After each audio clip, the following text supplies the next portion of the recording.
Of having no sugar, speech titled Destiny, story of Esther.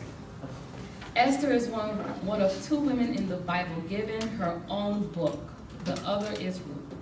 The story of her rise to queen of the Persian Empire is an important one because it shows how God works through each of us. In fact, her story is so important that it has become the basics of Jewish celebration of Purim. Yet for teens who think they are too young to make an impact, Esther's story becomes more significant. Esther was an orphan, a Jewish teenager named Hadassah, being raised by her uncle Mordecai. When King Ashura held a 180-day feast in Sarah, she ordered his queen at that time, Vashti, to appear before him and his guests without veil. Vashti had a reputation of being very beautiful, and he wanted to show her off. She refused. He took offense and asked his men to help him determine a punishment for Vashti. Since the men thought Vashti's disrespect would be an example to other women that they could disobey their husband, they determined that Vashti should be stripped of her position as queen. The removal of Vashti as queen meant that Zedek had to find a new one. Young and beautiful virgin from around the kingdom were gathered in the hall where they would go through a year of lessons that ranged from beauty and etiquette. After the year was up, each woman went to the king for one night. If he was pleased with the woman, he would invite her back. If not, she would return to the other concubines and never return. Miss X, I'm not her name, chose the young Hadassah, who was renamed Esther and made queen. Soon after the teenager was named queen, Mordecai overheard an assassination plot being hatched by two of the king's officers. Mordecai told his niece what he heard, and she informed the king. The potential assassins were hung from their crime. Meanwhile, Mordecai insulted one of the king's prominent prince by refusing to bow to him as he rolled through the street. Please help me welcome Daphne.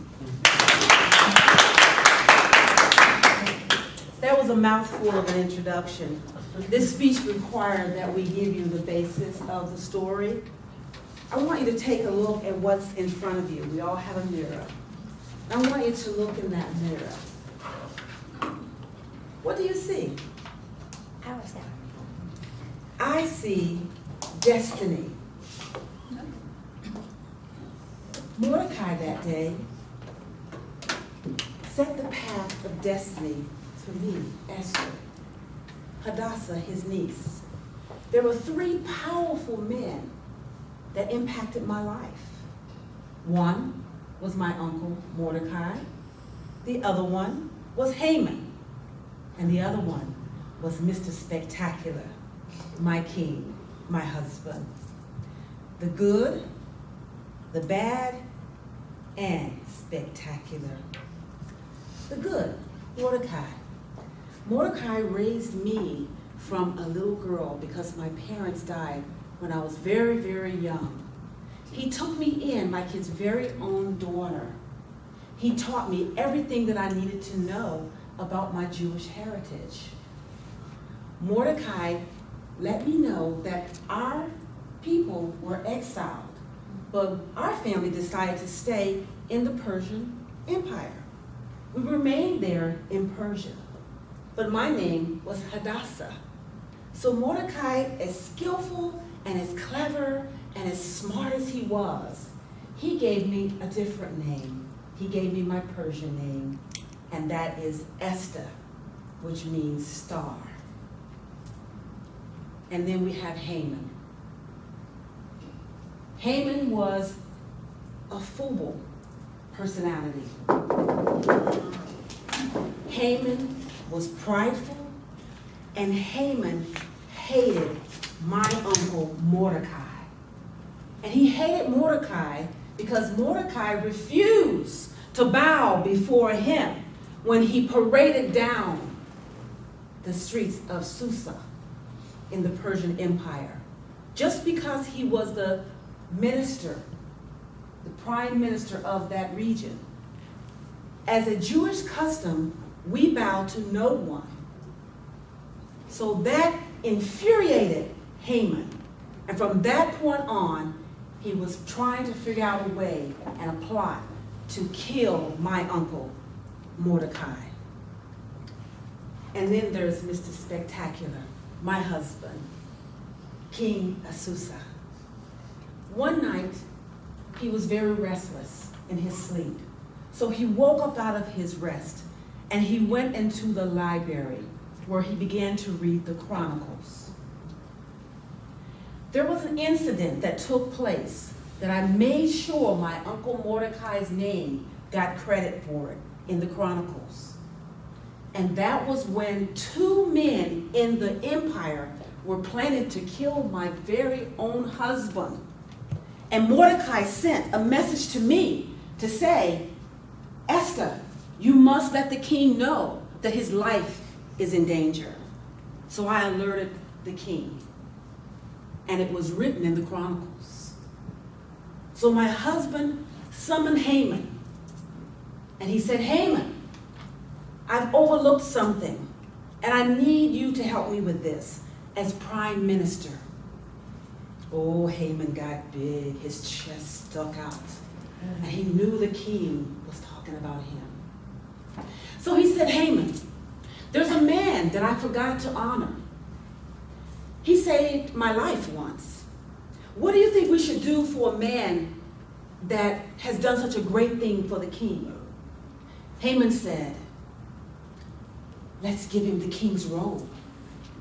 Let's put him on a horse and parade him in front of the people. Aha! Perfect! Go immediately, Haman, and do that for Mordecai. Haman was infuriated. He then talked the king into signing an edict. You see, in the Persian Empire, power is the most important thing. The more power you have, the more wealth you have, the more power you want. Haman instructed the king that there were a group of people that were trying to overthrow his kingdom. And Haman said, I'll pay you, king, to get rid of this group of people. And the king signed it with the seal of his ring. And he said, go, I don't even want your silver. Be rid of these people. They were Jews. Quickly, a word came to me. My dear Esther, this is your uncle Mordecai. There has been talk on the street that your beloved husband, our king, will be annihilating all Jews. We need your help, Esther. What am I to do? So she summoned all the women in her area, and she said, we must pray. We must turn down our plate. No food, no drink for 3 days. I need to know what to do.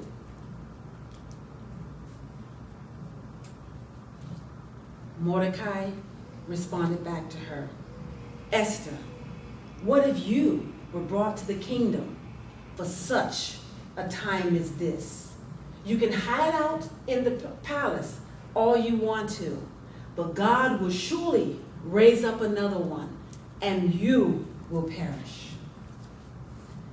So Esther planned a feast, a banquet. Who would think a banquet would be the first thing that she would plan? But because her beloved husband loved her so much, he asked her, Esther, you went through so much here. What do you want of me? And she says, come back tomorrow for another banquet and bring Haman. The next day, the king brought Haman. And the king asked her again, my love, what is it that you want of me? I'll give you half my kingdom, whatever you want. And she said, with tears in her eyes, my beloved, there's an edict that will destroy the Jewish people, and I am a Jew. He was infuriated. She said she never seen him so angry before. And he said, who did this? And she said, Haman. The king had Haman hung from the same gallows that he had planned to hang Mordecai from. And the king signed a new edict. And he said that the Jews could protect themselves.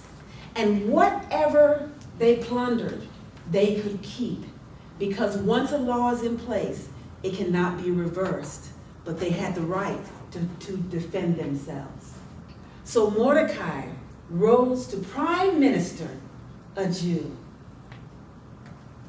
And the Jewish nation still today exists because Esther recognized that she was here for such a time as this.